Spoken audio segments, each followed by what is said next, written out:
What is up, guys? And welcome to Truth and Transparency. Happy Monday. Woo. You guys need to take a look at my thumbnail, man. We definitely had to talk about this one. I was going to talk about it last night, but I already did 2 lives yesterday.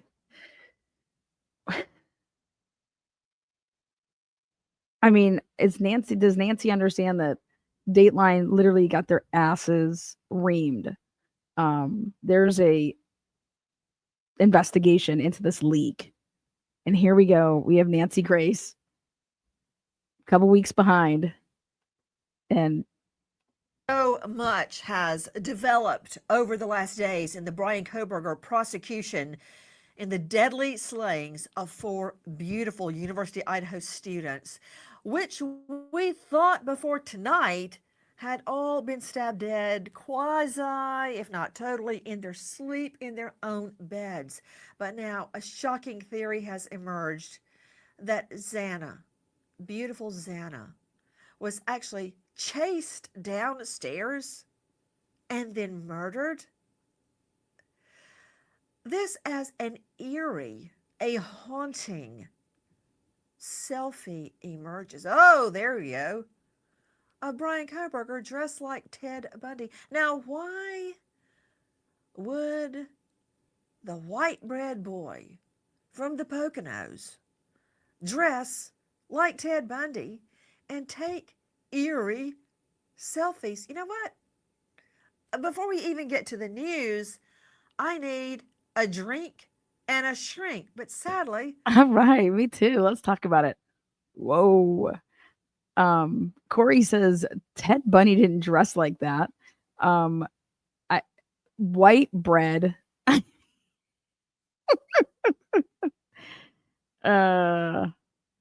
Miss Potts, happy almost motherfucking birthday. I don't know if her true crime shows are supposed to be like a little bit of comedy. Is that just me? But here it is, Nancy Grace. She has to know that the pictures that she's showing are from Bryan Kohberger's phone, which was given to Dateline via law enforcement. Huge leak, huge problem. And she wants to come out and not only use these photos, talk about a theory that Xana was upstairs being chased down the stairs. And I mean, all I gotta say is if that's true, I think that's really, really bad for Dylan. I'm a teetotaler. So straight out to Dr. Bethany Marshall joining us, psychoanalyst from the LA jurisdiction. You can see her now on Peacock. She's the author of Deal Breakers on Amazon, and you can find her at drbethanymarshall.com. I'm gonna grab a drink too. Bethany, why? Why is he all dressed like Ted Bundy for a series of selfies? He actually looks like he's the star in a slice and dice movie. What is this? What? This is an image of somebody's slice and dice movie? I'm confused. Everyone wears hoodie. Lana has hers on, and I have mine on, and we all do it. We all love it. You guys, I don't understand how 100,000 people watch this shit. 100,000 people watched this.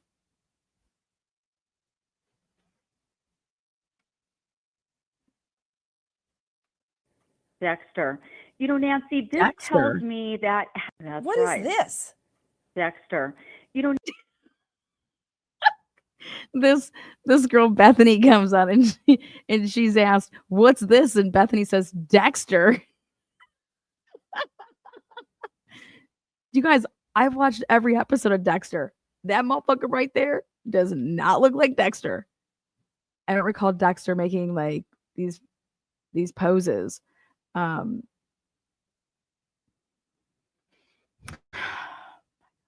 Nancy, this tells me that had he not been apprehended, he would have gone on to kill.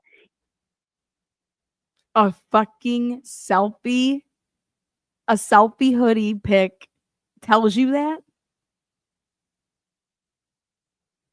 A selfie hoodie pic tells Bethany, Dr. Bethany Marshall, that he would go on to kill. Listen, again, I have no idea if Bryan Kohberger is innocent or guilty. Okay, you have to wait for the trial to find that out based off of the evidence. But I do know that we are cloaked with the presumption of innocence until proven guilty.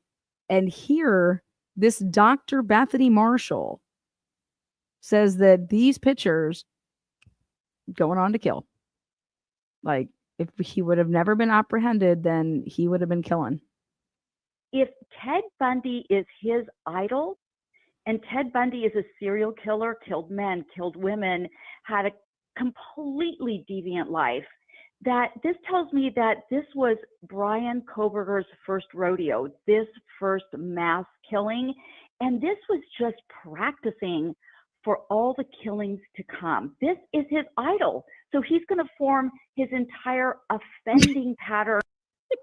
I'm sorry, but I just look at this picture and I see somebody either drunk, I see somebody like high, and I'm thinking to myself, why wouldn't somebody delete that out of their phone? Like, if you take the picture yourself, you're like, oh, that one doesn't look that good, I'm going to go ahead and delete it. Okay. You know, you wonder if maybe that photo right there is actually from somebody that took, you guys know when you talk to somebody on the phone and you're doing FaceTime, if you like take a screenshot, it'll like whatever's on the screen. It's wild, but here we go. Around his idol. This is more evidence that Bryan Kohberger should never, ever be let loose in society again. You guys, the selfie photos is evidence that he should never be let loose again. Okay. Selfie photos around his idol. This is more evidence that Bryan Kohberger should never, ever be let loose in society again. That is absolutely unfucking believable that's being said. What a moron. Like, I would never go and see that person as a doctor. Ever. Okay. You're preaching to the choir on that, Dr. Bethany, but I was looking for something else. Did you guys see my my thumbnail? Okay. My thumbnail, I think, is pretty priceless. I went ahead and changed it up. That's why we started just 2 minutes late. Anna, thank you so much. $20 cash app. Shake it. Anna. Woo, baby. It says Nancy Grace used leaked photos to push agenda. And I have Bryan Kohberger over here. Okay. He's got one of Nancy's famous shirts on that says, "That's off the charts on the BSO meter." I was going to put him in a hoodie, but I just loved that green shirt. That's off the charts on the BSO meter. So go ahead and take a look at that thumbnail. But this is absolutely craziness. Something that I can't regurgitate myself.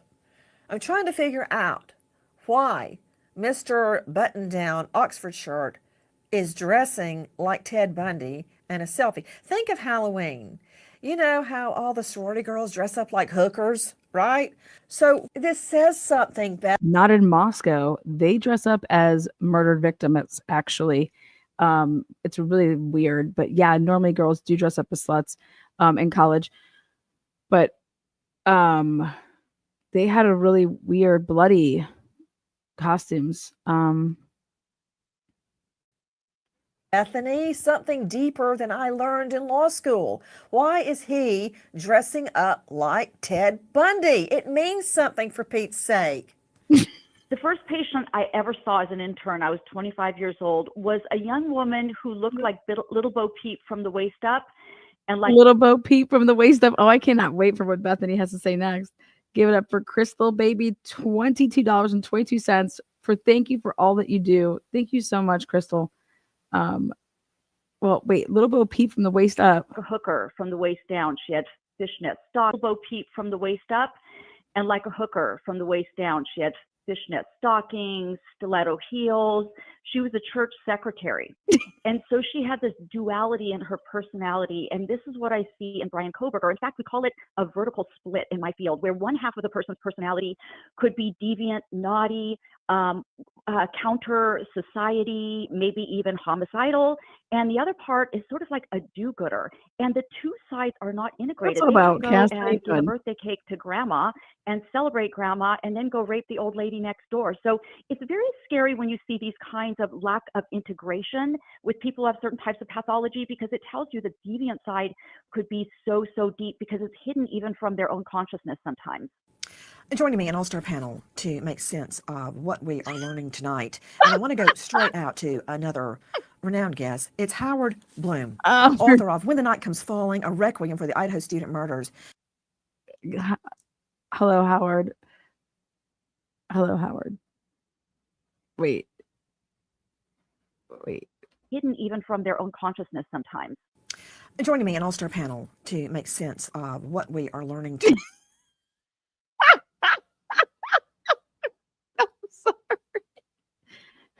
An all-star panel. There we go. Oh, we're back. But then she goes right away from it. Tonight, and I want to go straight out to another renowned guest. It's Howard Bloom, author of When the Night Comes Falling, a requiem for the Idaho student murders. He has done extensive research on this case, talked to people we've never even heard of in his effort to get to the truth of what happened. You may know Kohberger better than any of us, and I want to hear what you think about why he's dressing up like Ted Bundy of all people. Well, first of all, that's taking a leap of faith. Sometimes a black hoodie is just a black hoodie. I mean, there's no crime wearing a black hoodie. Thank you. So is he posing as Ted Bundy, or is he just some guy wearing his black hoodie? There you go, Howard. Okay, stop. Just stop. Okay, do you see when you don't agree with Nancy? Just stop. Like, do you understand that the only way you can go on her show is if you are going to whatever she says? Please, just stop. Let me see, Bloom. Here I am. Just a black hoodie. I've got a black hoodie, and I don't look like Exactly. that in a So do I. selfie. A positioned selfie. It's not like he's holding his phone like that. Some of that is up on a tripod or set up somehow. Why is he doing not that one? Not that one. Let me see the other one. Go. Yes, that one. You want to tell me he's just wearing a black hoodie? No, he's not just wearing a black hoodie here. He is communicating something. What? Can somebody get this woman a Twitter, not a Twitter, but a what's that? A Grinder account? What is it? Tinder. This is what everybody does on those damn apps, those dating apps. This is crazy. This is so fucking dumb. That one evokes Ted Bundy. That is not innocent. He's looking all thuggish and menacing. So Thuggish.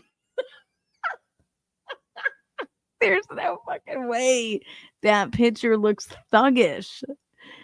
Oh my god, thuggish. Dude, in order for me to say somebody looks thuggish, I need to see their whole outfit to see how like baggy their pants are. That looks like a really tight hoodie. Thuggish. It's the thuggish ruggish ball. She's so silly. Dude, 100,000 people watch this shit. Dude, can somebody please AI that for me and make him have the Tupac bandana, frontwards with the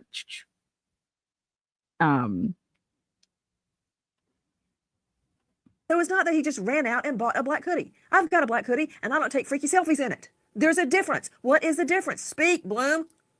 Well, again, I just find that a disconcerting stare. He's giving into the camera. He's posing, he's making faces. There's no crime in doing that. I mean, it's really a large leap of faith to condemn him for that. There's so much more evidence there to look at and to. First of all, I don't think any of this is going to see the light of day in the courtroom. Because what's the relevance of it? What's the relevance? The poses that he makes in front of his own camera, it's really doing a psychological analysis of a selfie. When you have a whole series of selfies, you pick out one. I think that's a large leap of faith. There you go. It's Give it up for Howard speculative. Bloom. We can be speculative. Let's be speculative, but let's also give him the benefit of the doubt of what that selfie means. To Dr. Bethany Marshall joining us. She got him. She's like, motherfucker, I had you on the show for a reason. Going back to Bethany. Bethany will talk shit with me. Okay. You use the term vertical split. Mm-hmm. And it makes me think of other killers such as BTK, Bind, Torture, Kill, Dennis Rader, who was literally a church deacon by day and a serial killer / dog catcher by night, murdering people, women, even children, that in bizarre sexual ways that he would identify on his dog catching route. Then you've got Rex Heuermann, who is an architect, and a successful architect at that by day, even bringing his daughter into the practice, and one of the freakiest, most evil serial killers in history. Then, of course, there's Ted Bundy. Yeah, that motherfucker hasn't even been convicted yet. Okay, I get it. The reason I don't cover that case is I'm not interested in that case. That doesn't mean that I don't want justice for the victims or anything like that. But I mean,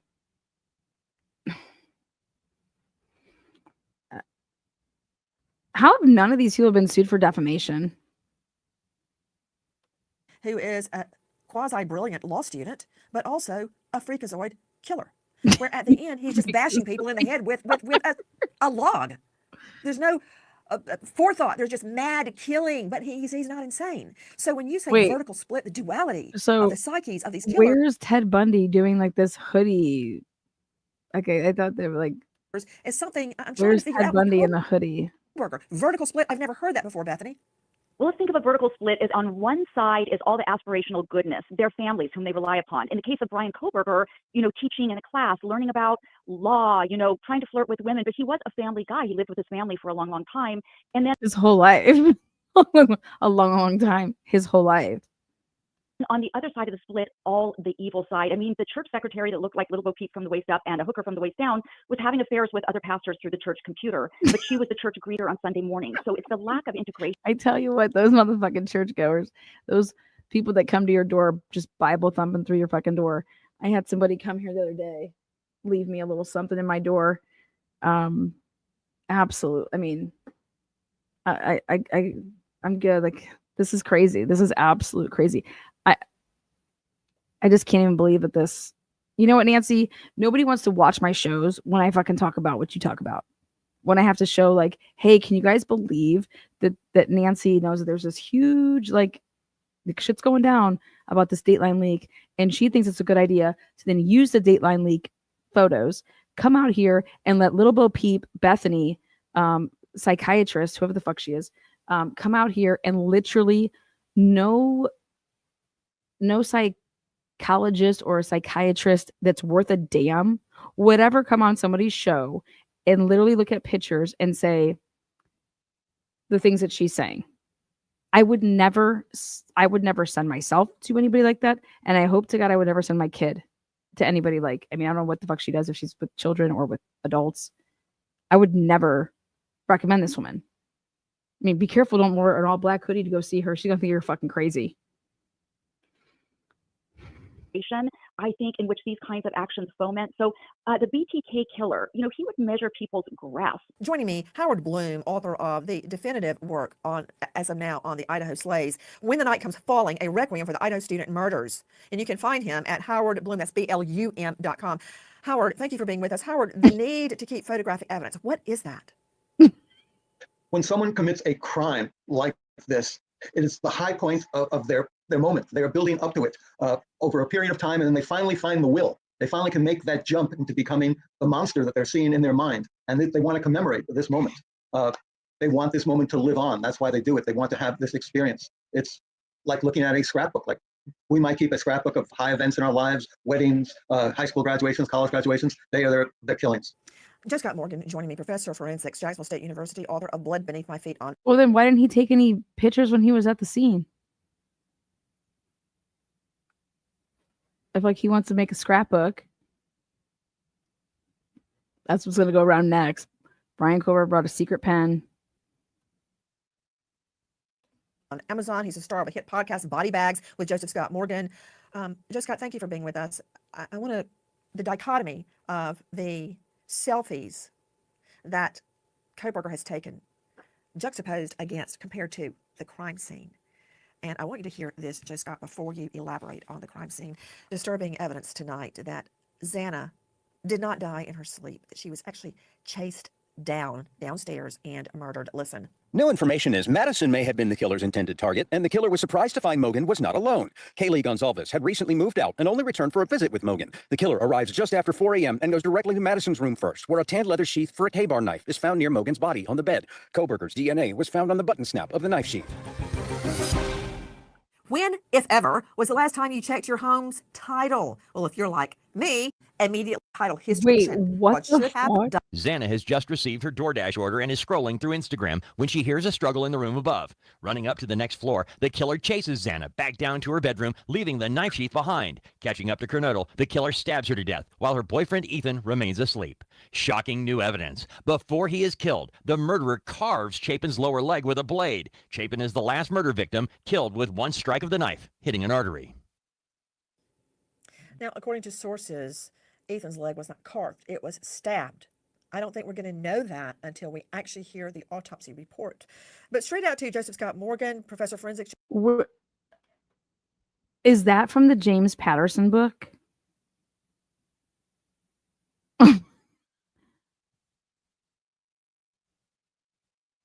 Nobody has said that.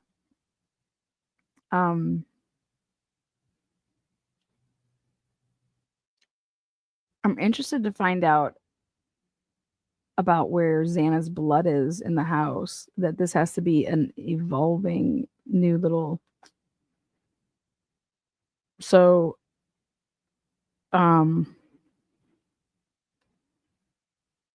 Jacksonville State University, author, podcast star, I could go on. Just got, this changes things. This is a different dynamic than what we had first been told. The fact that Xana was chased down, that changes the entire complexion for me. It was horrible to start with, but imagining Xana running for her life adds another layer of terror. How would they even know that? Yeah. Well, I think we got to go back. Who told us in the beginning, you know, that Let's talk about all, and I mean all of the victims were apparently asleep. Do you recall, Nancy? Yeah, the but first or the second day afterward, we had this odd event that occurred, which never happens, and that is the coroner did an interview. Do you recall that? She gives an interview in which she says, I remember, and that is why a cardinal rule is never speak to the press if you are part of a case. It doesn't matter what they say about you or anything else, because one offhand statement, they were killed in their sleep, has now snowballed that's what happened, and it may be entirely untrue. Yeah, and now retrospectively, when you throw this new data in there, it sounds almost, you know, it can be implied that it's deceptive or whatever. That's why if you're inside of the investigative bubble that I refer to, you keep your mouth shut, particularly for the coroner. They have no business saying anything about this, but the dynamic of Xana being found away from the bed is quite interesting, and that gives you an awareness, does it? Because we've heard about the food delivery and this sort of thing. We've heard about voices, and a lot of the stuff, I think, going back, Xana is tied to relative to her activity. You know, we can, you know, you get. If Xana was running down the stairs, okay, if Xana was running down the stairs, wouldn't she be screaming, running down the stairs, screaming? She would have been screaming, running down the stairs. Wouldn't you be screaming, running down the stairs?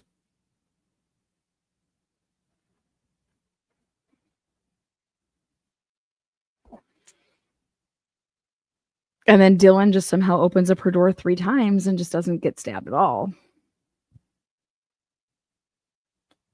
I mean, if this is going to take on and morph into that's going to be the story, because it can't be Kaylee because Kaylee's already dead, you know?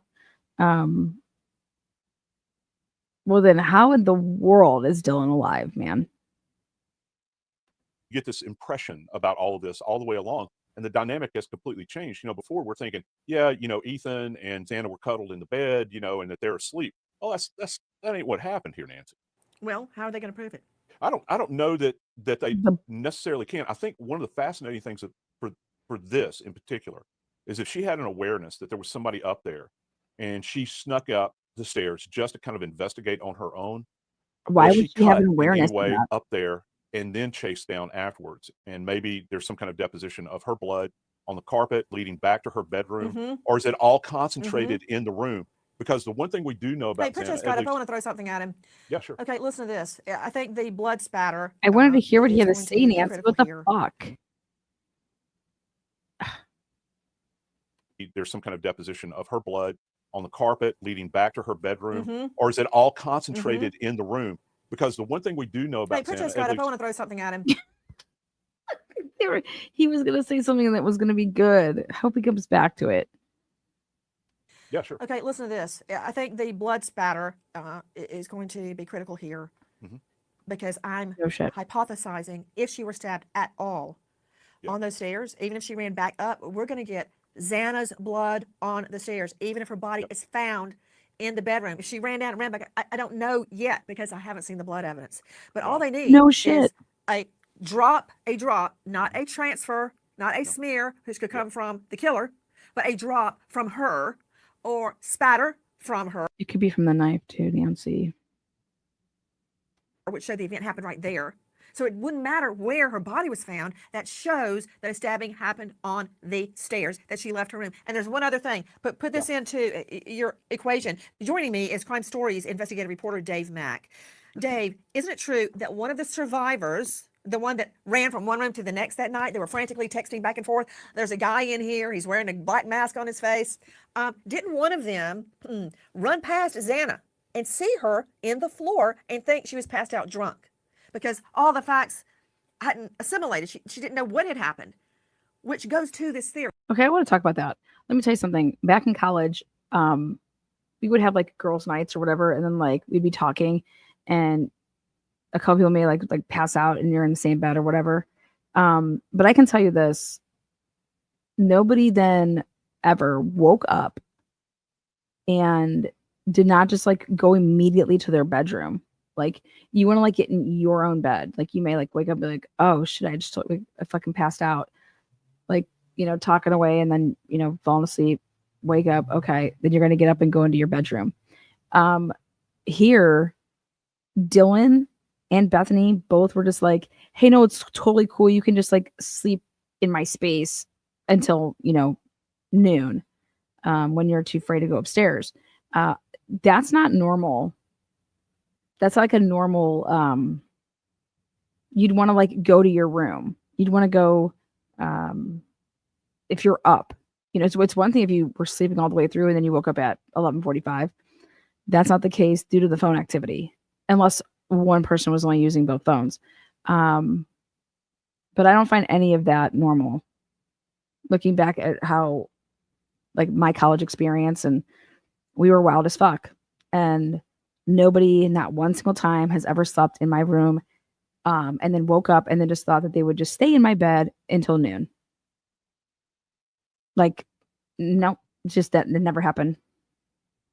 It never happened. Refresh my recollection, Dave Mack.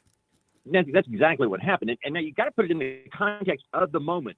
You're talking 4 o'clock in the morning at a house that is very active. It's heading towards the end of the night, early morning, and they hear something. And so one of the roommates does go and look, see what's going on, but not putting anything. You're not thinking something like this is going to happen. You're thinking it's just a regular night hearing weird sounds. But yeah, that's why you don't. That's why you would open up your door and you wouldn't be peeking out. You would just open it and walk right out and go over to like their room or go like to that person. Like you wouldn't, if it was just a normal night, there's nothing to be scared of. You just go and you wouldn't open up your door like a peeking manner. You'd be like, what the fuck is going on out there? Open up the door and go on out there. You wouldn't be hiding behind your door and like peeking out. That's just, what do you have to be scared of?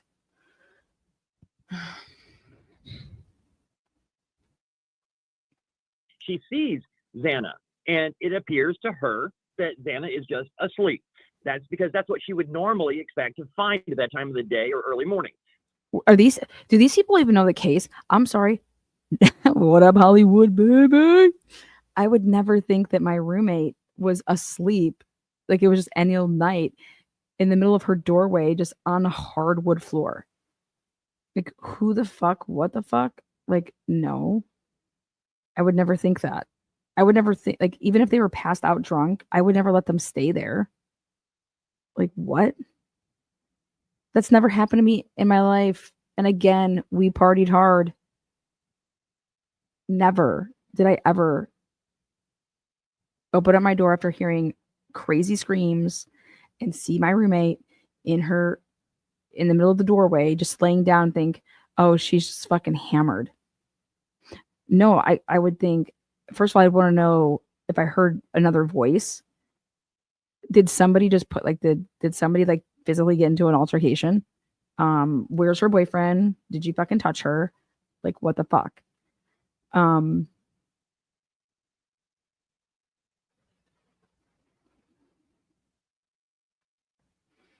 You can't have it both ways.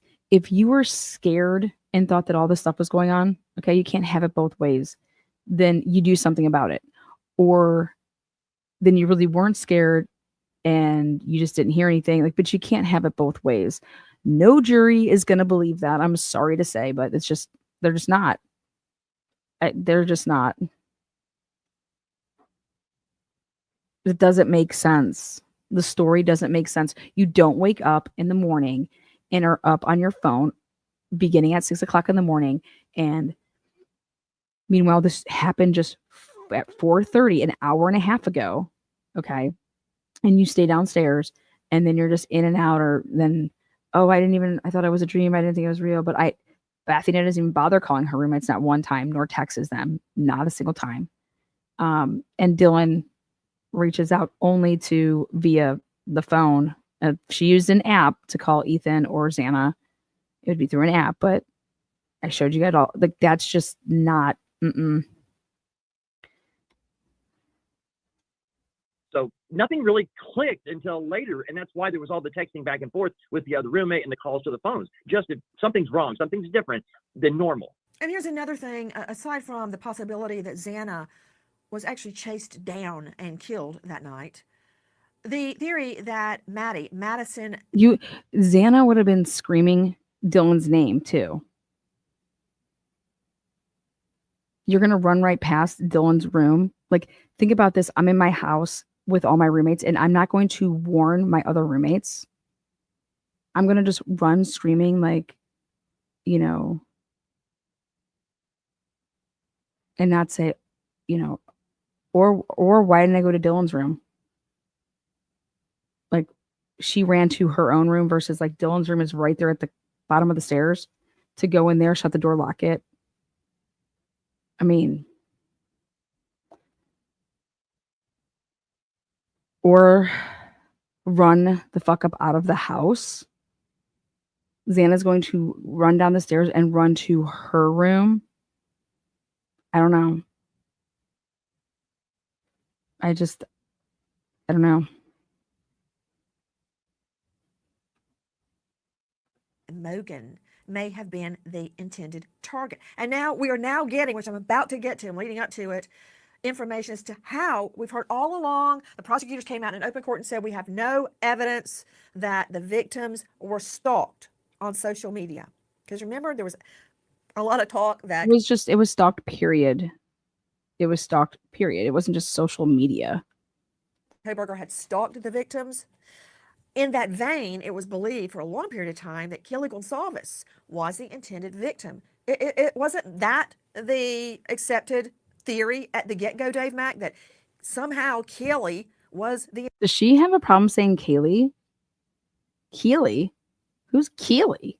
Accepted theory at the get-go, Dave Mack, that somehow Kelly was the intended victim and the others were tangential. Now we're hearing that new information. Maddie Mogan may have been the killer's intended target. Well, the first talking about targeting and who was the first one, that actually came from the Gonzalez family. You remember in the very early parts of the investigation, they were very public talking about the investigation and wanting information. And they were given certain information and that led them to believe and led them to say that Kaylee was the target in their mind's eye. That's what they saw. Now we're hearing that may not be the case. I don't remember them saying the that. world of Joseph Scott Morgan, because I don't know how you can determine when you've got two young Welcome, women Kim. in the same That's your cup of location, tea. both being killed with a knife, how you determine who was killed first.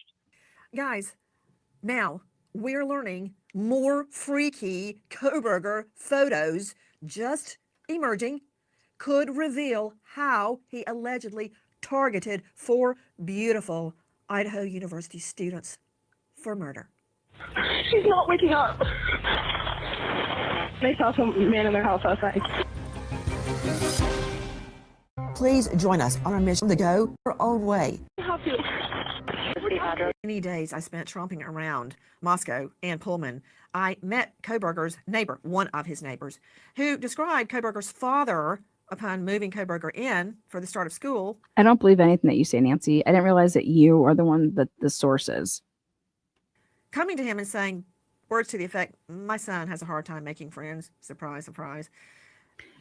This is where this fucking originated from. Shut the fuck up. Shut. Fucking amen. Let me just write this down. It's really, really interesting. Well, we can just write that off the good old list of things not to trust. I swear I don't believe that she was the one that talked to the roommate, or not the roommate, but the neighbor. But that's exactly what she just said. His father, on one of the many, many days I spent tromping around Moscow and Pullman. For the record, when we were in Delphi, when she was talking about many, many days that she spent in Pullman and spent in Idaho, let me tell you how long she spent in Delphi. She was there, went into the courtroom, was there for like 30 minutes, left the courtroom. So that took somebody's spot. Okay. All for her to fucking sit there for 30 fucking minutes. And did some quick little right outside the courthouse and then left. She was there for like an hour.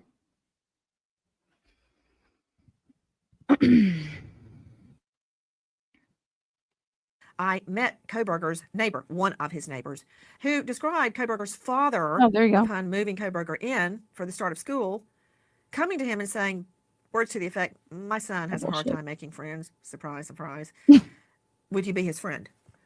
I believe the pool party that is now under the microscope was an invite from that neighbor.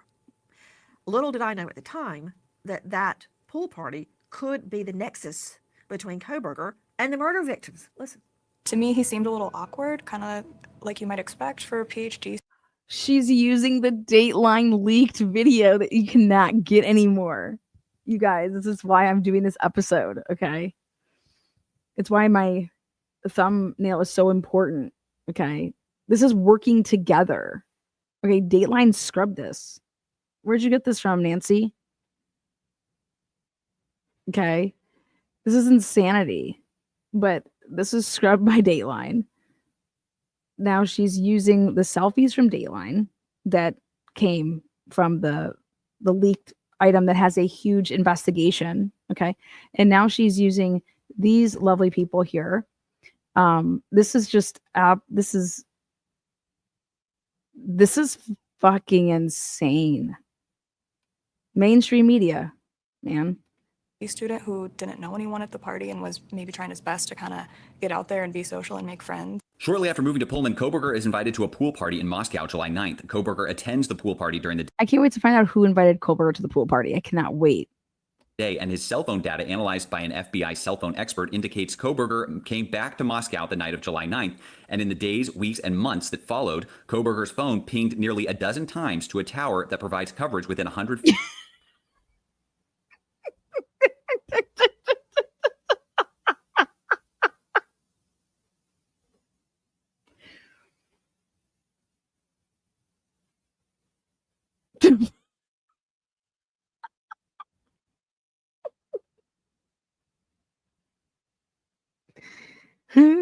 Who?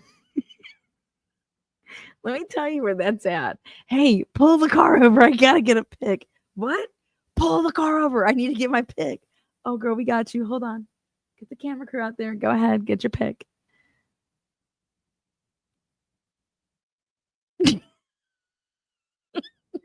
I thought that was the Brian Drake billboard that Jennifer Drake paid for in the background, but it's not. Feet of the murder house. Cell phone records indicate Kohberger was within 100 meters of 1122 King Road on at least 23 occasions. All trips were after dark, and the last recorded Cyrus says that's not true. So I'm curious. Of the murder house. Cell phone records indicate Kohberger was within 100 meters of 1122 King Road on at least. Do you know how large 100 meters is for the record? You know how far out 100 meters is? Okay, get back to me.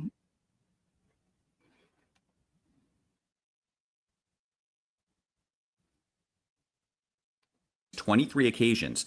All trips were after dark, and the last recorded visit just 6 days before the murders."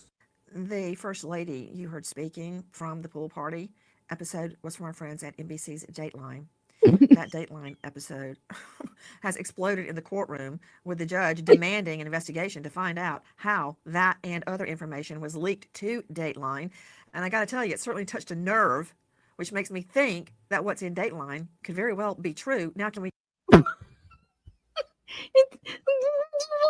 Wait, she addressed it.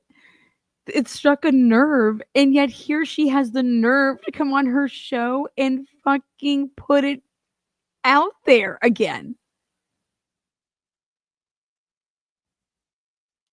And then she's calling out Dateline like, well, we didn't really know if it was true or not because like you're not like a trustworthy source or something. Like, oh, maybe it has some truth because it clearly struck a nerve.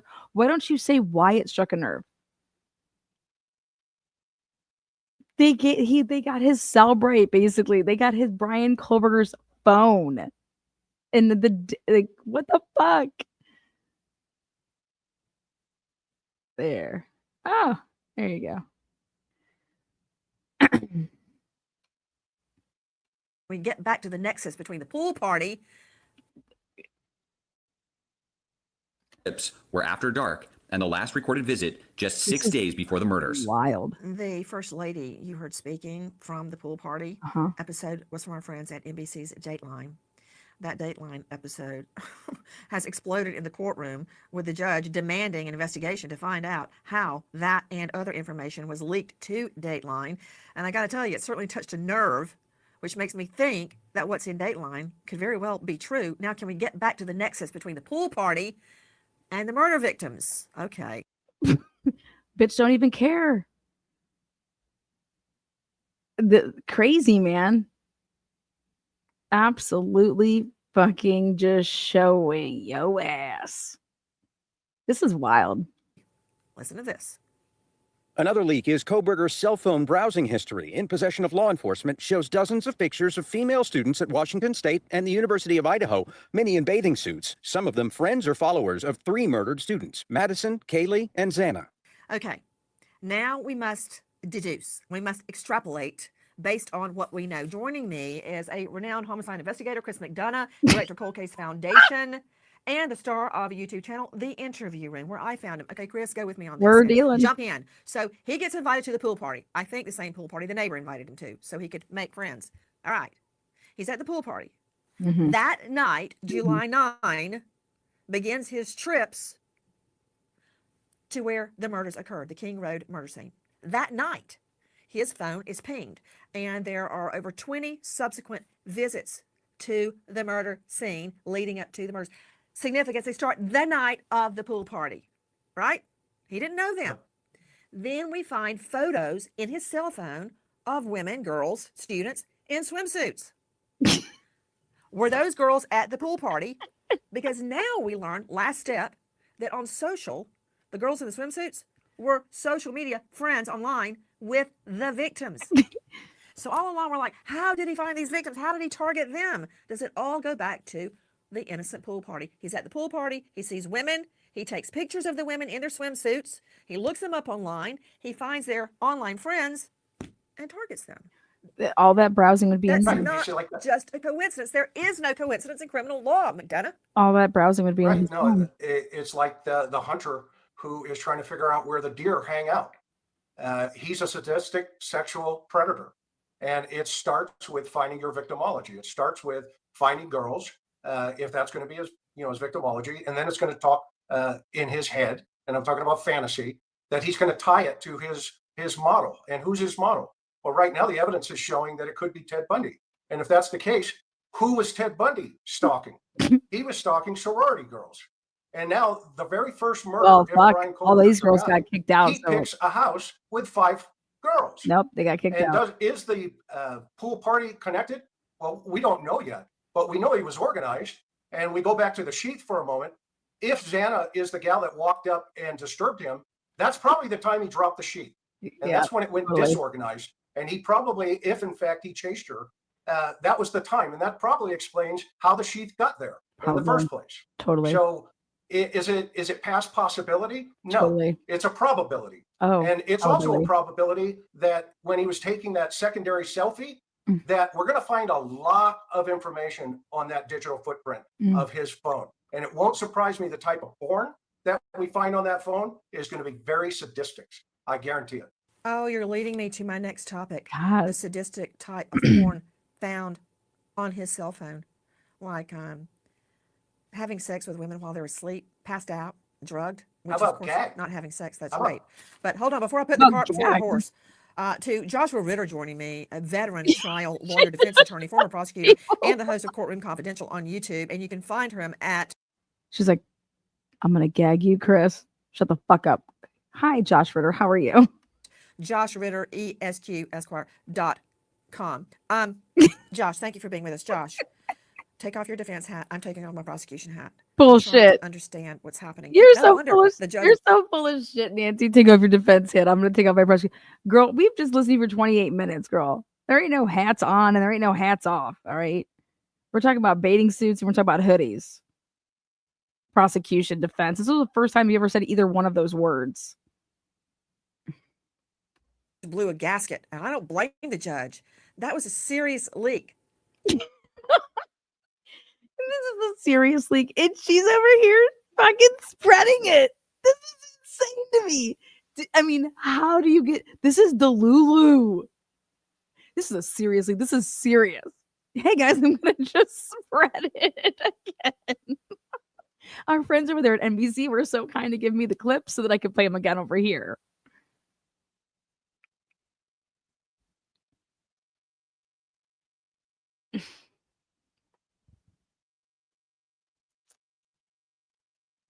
Unbelievable. I mean, just unbelievable. To Dateline. It's not Dateline's fault. They're doing what they do, right? It's not Dateline's fault. They fucking put it out there. Jesus, Nancy, you're gonna come out and defend Dateline. I didn't realize this was a fucking defense party. Look at it. And Nancy's like, I got you guys. Don't worry. Give me that shit. I got you. Okay. Understand what's happening. No wonder the judge blew a gasket, and I don't blame the judge. That was a serious leak. Okay, Nancy, then you're a prosecutor. We'll bring you in as a special prosecutor. What do you think should happen? Dateline. It's not Dateline's fault. They're doing what they do, right? Somebody absolutely. leaked.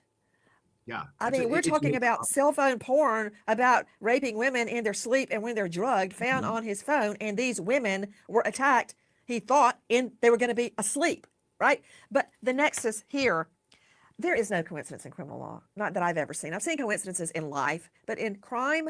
So he's at a pool party that daddy arranged for him, basically. He goes to the pool party. He sees That daddy arranged for him. Oh, Nancy. I don't think daddy would be arranging for that. women in swimsuits. Photos are taken of sorority girl students in swimsuits. Well, it's a pool Online, fucking party, and their Nancy. What do you want friends them to are be wearing? these victims. What are they supposed to be wearing, Nancy? Hoodies? Can you fucking believe it? Brian was at a pool party and he has pictures of people in bikinis.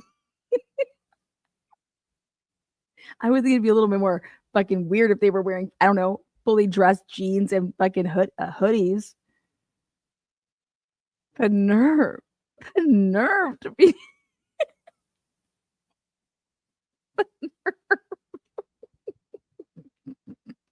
I'm sorry, but Bryan Kohberger may be fucking guilty, but this shit right here, this is fucking just absolutely. We're gonna talk about reaching. This is like a reach around times 100. Victims, the night of the party, he's caught on his cell near the King Road address, and that starts the 23 times he starts visiting there. That's not a coincidence, is it? No, and what you're outlining too, and pointing out, I think is going to be something that the prosecution is going to need to make abundantly clear to the jurors here, because one big question I think everyone has is, what was the connection between this man? If this is the suspect, if this is the person the police believe is responsible for these grisly murders, what's his connection to these victims? Are you telling us that we're to believe that this is a completely random crime? I mean, we're not even talking about students that go to the same college that you could say that, hey, he watched these. And this was a big hole in the state's case for many people. Of course, motive is not required. Duh, it's not show that, but the required. jury wants it. This could be filling the hole. How did he pick these people? That's just what you're saying, Josh. No, absolutely, because they're going to have to give the jurors something. I don't think you can walk into this trial with the idea that, hey, random people didn't live near him. Why couldn't you? Why couldn't you? You're all of you guys out there saying that he's a serial killer. He wanted to become a serial killer. Serial killers kill people they don't know. So why couldn't he? Why couldn't the prosecution go that angle? You know, that's what you guys have just been talking about this whole fucking time. Dexter wanted to be fucking Ted Bundy and blah blah blah. Well, that's what you guys all think. Isn't that what you're gonna fucking give the jury? I mean,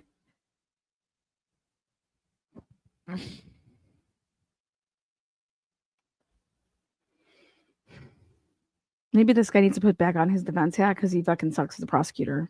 Put a class with him. He didn't see them on a daily basis. We have no connection between the suspect and these victims. But yeah, we want you to believe that he's the one that committed the crime here. Listen, I know there's other evidence at play, and exactly what you said, motive does not need to be proved. But you got to somehow make a connection here, because the randomness of this is the thing that's going to be most troubling to people. The biggest question mark in people's heads is, why in the world would he pick these 3 girls and 1 gentleman in a house that he doesn't live near, that he doesn't have a connection to them, doesn't go to class with them, doesn't work with them, and then leaves 2 surviving roommates? That's just opening. It just starts to create questions, and as you know, questions can lead to doubt, and then you start to have problems. We know Kohberger was rehashing what happened at that pool party, because thanks to our friends over at NBC Dateline, we actually hear from a woman that he contacted after the pool party in a very awkward text exchange. Listen. One of Kohberger's WSU classmates met Kohberger at a pool party and had a few awkward exchanges with him. Holly tells Kohberger about a hiking group and the 2 exchange numbers so Kohberger can get involved. Holly receives 1 text from Kohberger once again asking about the hiking group. Holly, now grateful, she never responded. It was almost overly formal. Hey, I am pretty sure we spoke about hiking trips yesterday. I really enjoyed that activity, so please let me know. Thanks. Really fucking weird, man. Really fucking weird. I'm sorry, but if anybody truly thinks that that's weird, okay, if I did, I could see if he says, hey, I'm pretty sure we spoke about dogs yesterday, and you're like, what the fuck? We didn't talk about dogs. Like, that'd be weird. Somebody writing me in a text that I gave my number to and saying, hey, I'm pretty sure we spoke about hiking trips yesterday. I really enjoy that activity, so please let me know. Thanks. And then he never fucking messages the girl back. If anything, why didn't he kill that fucking bitch that fucking ghosted him? That's, I mean, if you're going to be like, what? I wrote her. She didn't write me back. Okay. You know, it's like one of those things. I hope to God you don't make the mistake to try to present that to the jury, because I would never go that route to say that that's weird. That's just I thought he was a thug. Yo, what up, baby girl? why don't you let me pop that pussy, B? Yeah, that's pretty fucking, that's pretty aggressive there. You know, why don't you let me hit that from behind? Yo, why don't you drop that fucking white boy you got and come get the fucking bread and butter over here? Boy biscuit from the Poconos. Shit. Cause I'm thugging. Get the fuck out of here. Let me pop that. Let me bring my fucking baby arm to the party. 6'1" and all. I really enjoy that activity. So, you know, can you follow up with me about that? From our friends at NBC Dateline. Bryan Kohberger's internet search history allegedly includes Ted Bundy, as well as non-consensual sex pornography. In the weeks before the murders, Kohberger searched porn using keywords forced, passed out, drugged, and sleeping. Kohberger's Bundy search might have related to his job as a teacher's assistant, or maybe he was looking for his mother's op-ed about Bundy. Kohberger's phone history reveals days before his arrest, he searches for Britney Spears' song, Criminal. Okay, doesn't really make any sense. So he's looking up porn. He's looking up porn, Dr. Bethany, non-consensual sex, and Britney Spears. Pornography. That's right. He's looking at rape porn. Okay, that's what that's called. He's looking A up lot of Ted people Bundy. do. I mean, I've looked Ted Bundy up maybe, a million times. So Yeah. And he's a criminologist, so I'm okay with Ted Bundy search. Oh But my God. non-consensual rape porn. Oh, wait a second. She's okay. Now she's okay with the Ted Bundy search. But literally she opens this whole episode up with saying that it's a problem that he would dress in a hoodie like Ted Bundy, even though we haven't seen any pictures of Ted Bundy in a hoodie, okay? Again, Bryan Kohberger may be the motherfucking guy, all right? But everything in this episode,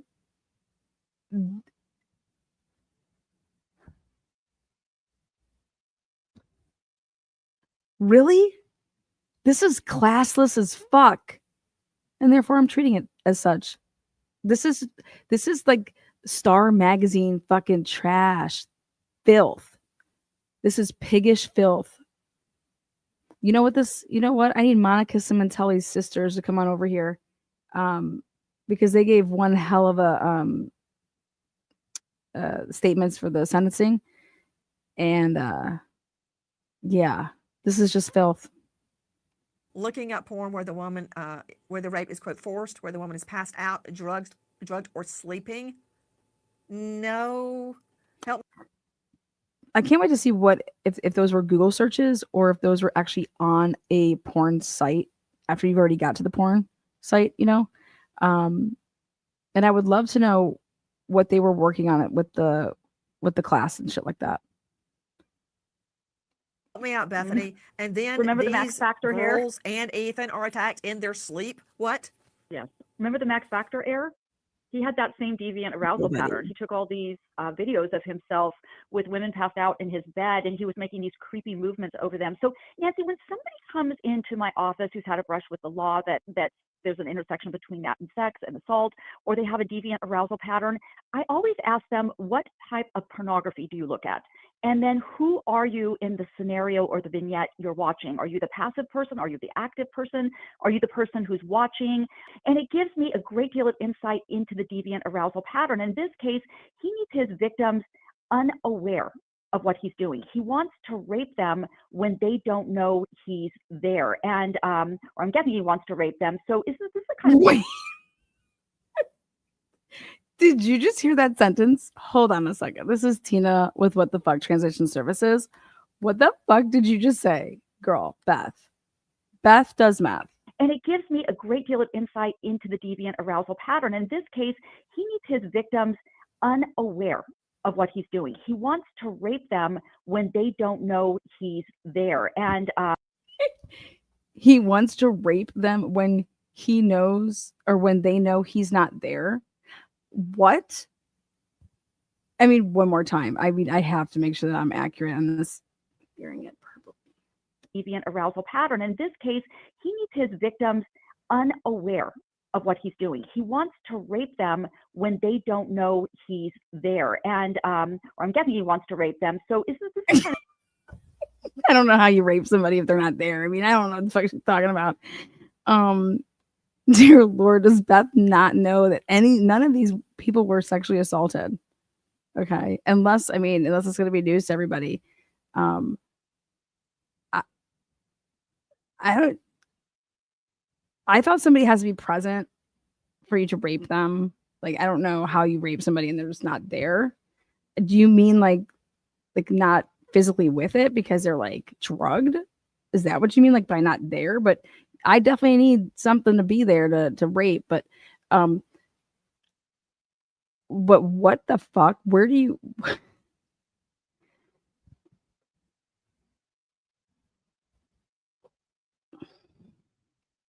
I don't understand.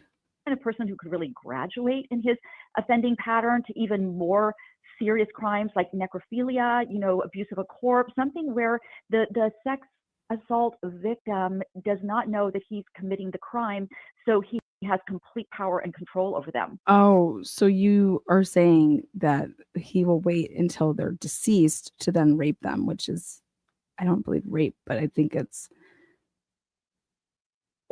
where do you get this from? Our defense team firmly believes in Mr. Kohberger's innocence.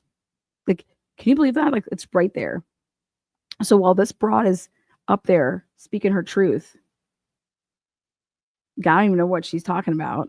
Insight into the deviant arousal pattern. In this case, he needs his victim. In this case, did she just say in this case? You're watching. Are you the passive person? Are you the active person? Are you the person who's watching? And it gives me a great deal of insight into the deviant arousal pattern. In this case, he needs his victims unaware of what he's doing. He wants to rape them when they don't know he's there. And or I'm guessing he wants to rape them. So is this the kind of person who could really graduate in his offending pattern to even more serious? Oh my God. Graduate from his offending pattern. He doesn't have an offending pattern that involves any type of sex. He can't graduate from something because he hasn't even started. He didn't rape anybody. So he can't graduate from that because he hasn't even started that. I mean, these people are sick. They need Jesus.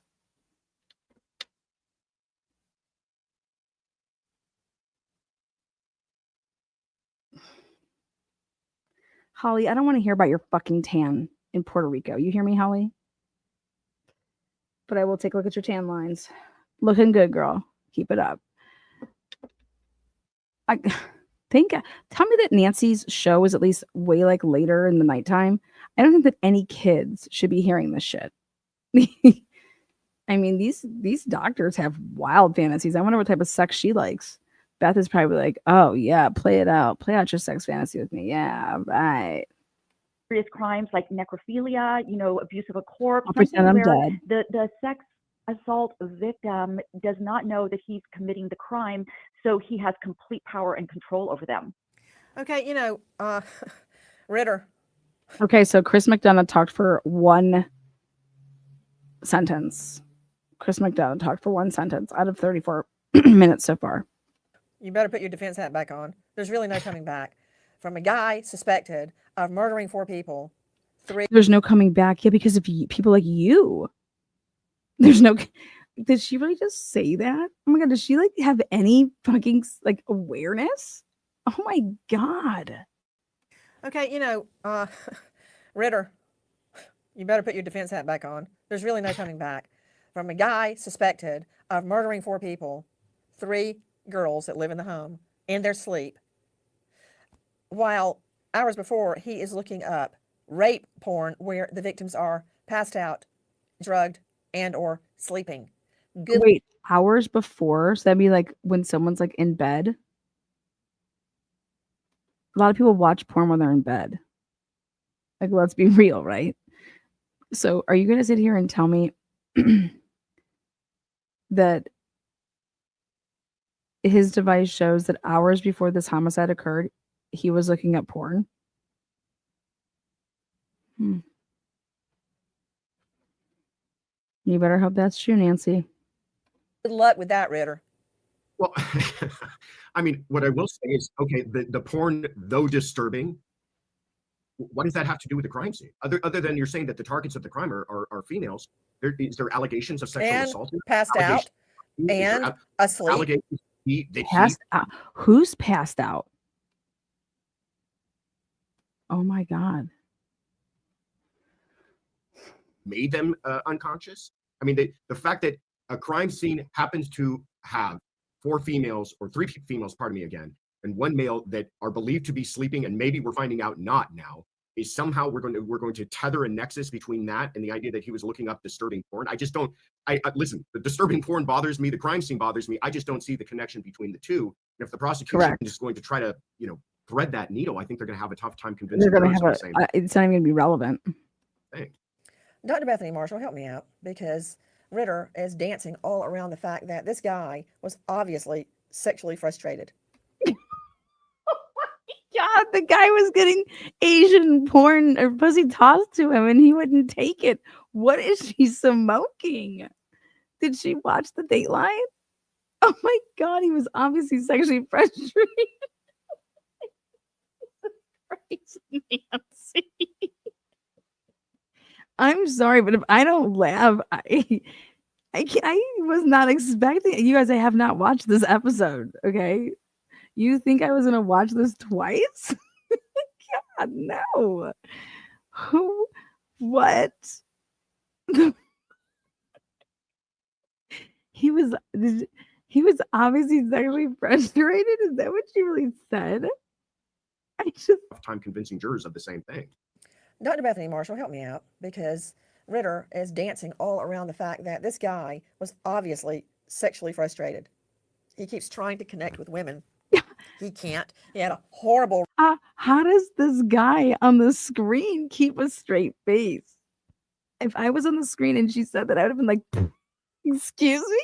Like, dude, what is she? I can't believe she's saying this stuff. Record back home. Remember, he got kicked out of a bar for asking women where they lived and telling one woman, one woman had a date with him. He told her she had great breeder's hips. I mean, he obviously. That's not when that happened. Can you please get your situations right? That was a Tinder date, allegedly, supposedly, and that was like fucking like 5, 6, 7 years ago or some shit like that. God, Nancy, you need to get your rumors straight, girl. You're crossing up your rumors. But now she's the one that just started the rumor that Bryan was sexually frustrated. Obviously has a problem connecting with women. And that must have frustrated him no end, taking pictures of girls in their swimsuits. Freaky. But the connection between looking up just before the murders, rape porn, where the women are drugged, passed out, or asleep, and, quote, forced. His search, not my words, his. And these girls being targeted, what he thought was going to be in their sleep, girls that he had connected to, I believe, online. Whether he had any conversation with them online, I don't know. But friends of girls at the pool party. He's a criminologist. He knows better than to attack anyone he just met at a pool party. It would be too obvious. Get it? There's a connection here. I get it. One possible victim led to another. Maybe like somebody who's scrolling the streets for a certain type, and they. I guess I'm just really confused. Like, why does there have to be a connection if he wants to become a serial killer? Why does she need to make this connection? I think it's worse that you're trying to like that would be worse for the state to try to claim a connection. But everybody out there that thinks that this guy is guilty, it's this whole, oh my God, he's becoming a serial killer. He's probably already killed before. He just don't go and kill more people. Blah blah blah blah blah. It's all about he wanted to be, and if he wasn't ever caught, he's gonna keep killing. He's a serial killer, serial killer. Well, serial killers don't know who they don't know their victims. That's why they can continue to keep killing and killing and killing and not get caught. Okay. Because every road it's a crime of opportunity, and you don't know the person, and then as long as you don't leave any DNA behind, motherfucker's gonna keep on killing.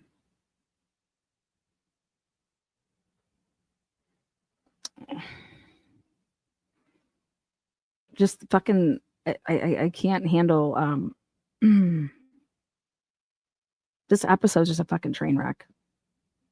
see a sex worker who's out there. And so they're not going to target that victim. They're going to befriend that victim and learn who that victim's friends are, right? They're going to go down the rabbit hole of people who are more and more obscure and unidentifiable. But Nancy, when offenders offend, they look at the type of porn that's going to prime them for the offense.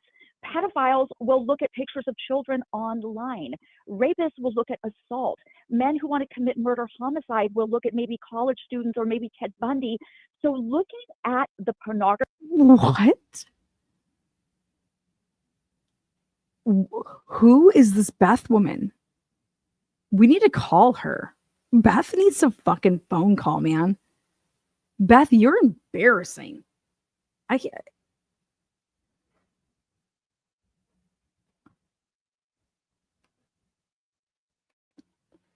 That the offender is using to arouse themselves ahead of time, that is so vital and so important. Hopefully a forensic psychologist will be on the stand to testify to this. And we can't ignore that he's looking up Ted Bundy and girls being attacked in their sleep. And Ted Bundy's most infamous crime is attacking the sleeping sorority girls at the Chi Omega house in their sleep. What, am I speaking a foreign language here? Is anybody getting this? He's looking up Bundy. He's looking up porn, rape porn, where the victims are asleep, drugged, passed out. And that's what Bundy did. And we can't ignore Joe Scott Morgan, that he's looking up Ted Bundy and girls being attacked in their sleep. And Ted Bundy's most infamous crime is attacking the sleeping sorority girls at the Chi Omega house. Nobody was asleep. Their sleep. Nobody was asleep. What, am I speaking a foreign language here? Is anybody getting this? Dude, Kaylee wasn't asleep, right? Remember, she had the worst wounds, right? He had to punch her in the face allegedly and all this other stuff, right? Dylan wasn't asleep. Bethany's not asleep. Maddie, from what we're hearing, asleep. Xana not asleep. And then Ethan passed out drunk.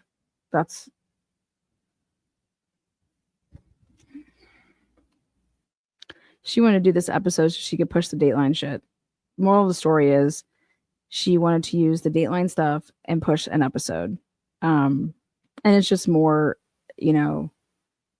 absolute, like, you want to talk about someone getting a fair trial. And like I said, he may be guilty. He may be innocent. We don't know. I just know that you are cloaked in innocence until proven guilty. And it's people like this who claim that, first of all, you're a lawyer.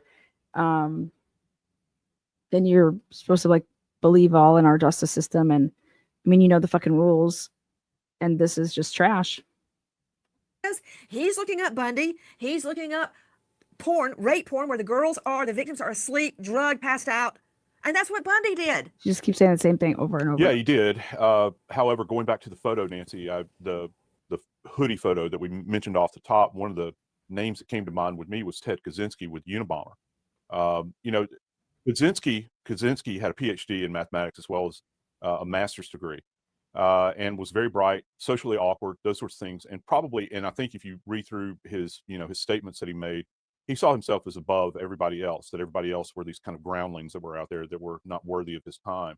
It seems to me that there's kind of a pattern with this and the destructive nature of what Unabomber did. It came over out of the the blue. pimpin'. You think about this attack at night. Now he's a bomber. This is out of the blue. This guy thinks he's going to escape and not be caught. It's the height of arrogance. So, I think that, Bundy, he was a law student, a failed law student. I don't think that Kohberger intellectually would see himself at that level. He would raise the bar higher, probably more like the Unabomber.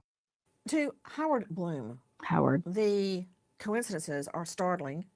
That he is searching Bundy, and then he starts searching rape porn where the victims are passed out, asleep, or drugged. And then these girls, much like the Ted Bundy victims, are sorority girls living in a house, he believes, that are all going to be asleep when he enters. Is it just a coincidence, or is it something that a jury will decide to send a man to the firing squad? Now, going even to the pool party pictures, when I was interviewing people who attended the pool party, and I was trying to get a sense of who was there, No, the first things they did was show me pictures of women in bathing suits that they had on their phone, and they said, these are the women who were there, you should check them out. They too had pictures of women at the pool party on their phone. Can I speak to Bloom? Bloom, did they also then go that night to friends of the women at the pool party and start stalking their home in the dark of night? Did they also look up rape porn where the victims were in bed asleep? Before what I love it. Give props to Howard Bloom here. He was not getting bowled over, and he probably lost his spot at the table. Okay, I give props where props is due. Howard Bloom, okay, is not letting Nancy bulldoze him, and I think that's smart, because what she's talking about is absolutely fucking crazy. It shows that you're just not a cuck to Nancy. But you know who is the biggest cuck? Our fucking boy, Chris McDonough, whatever the fuck his name is. He'll sit there and he'll take it. Oh God, I can be on Nancy Grace. Oh yeah, whatever you want to talk about, Nancy. Nancy, everything you're saying, you're building a case against them. It might turn out to be true, but I'm also saying asking you a question because you're suggesting it's just a coincidence, and everybody at the pool party did the same thing. Well, they did it. Yeah, they did. They were all taking pictures. Oh my God. Nancy just lost it on Blue. Oh fuck, I love it. Howard, you can come back over here. We don't bite. No, I'm suggesting that a good defense attorney will raise all these questions to a jury, and a jury will then have to decide, based on these questions, is this enough to send a man in front of a firing squad? No, it's not. It's not. It's not even close. Okay, that car is the biggest problem. The 911 call, biggest problem. Y'all think that they're gonna fucking look at these hoodie pictures that I don't even think are gonna get in, because there's no relevance to them. And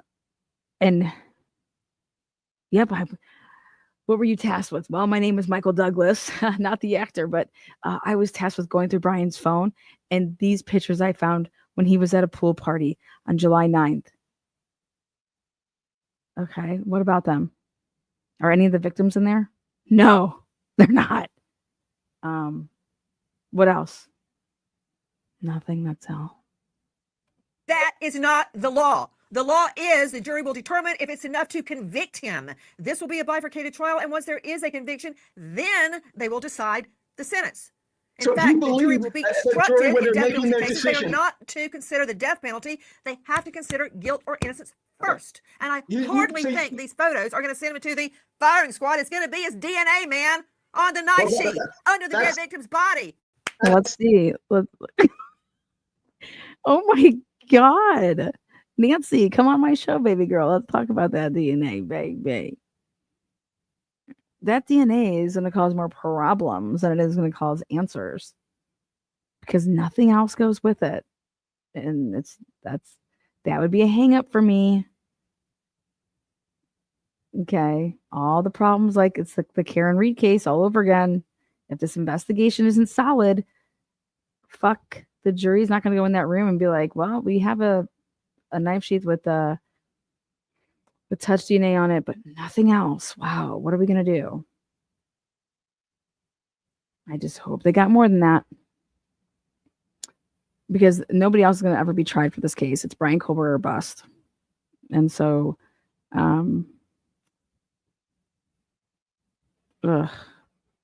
she's going fucking hard at Bloom here. Hard. That's the interesting question. Is the DNA, and what the defense is going to say, how did the DNA get there? Thank and you. That's what they're going to try to argue. But all these other issues of the photos, I think are immaterial and irrelevant. Thank you. Irrelevant. They're not going to see the light of day, especially since Nancy Grace now wants to put them out there, and gave props to Dateline for doing it. And then she just comes out here and woo, Dateline. Thank you from our friends over there at Dateline. Everything that you just caused a tiss about, and oh, I can't blame the judge, but it's not Dateline's fault. Fuck out of here. It's called integrity, and y'all fucking don't have it. Y'all don't have it. What a train wreck this was, but give it up literally for fucking Howard motherfucking Bloom. Boom. He didn't bend over and take it up the ass from Nancy, and I fucking love it. On that note, we're going to call it a night. we're gonna call it a night. She went fucking ham. To the trial. And that's why I think the charges against Dateline. Yeah, tell that to the victims' families. Tell that to the victims' families.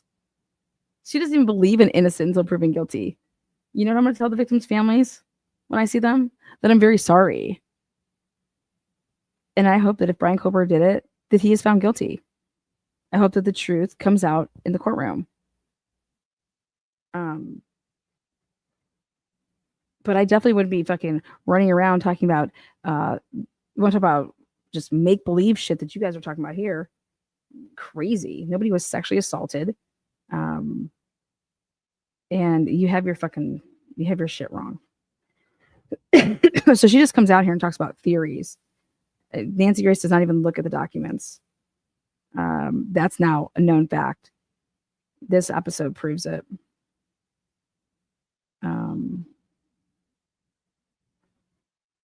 But I want to say thank you, all the mods, all the members. You guys are the best. You guys are the best. What are you thinking, bro? Thinking one Nancy.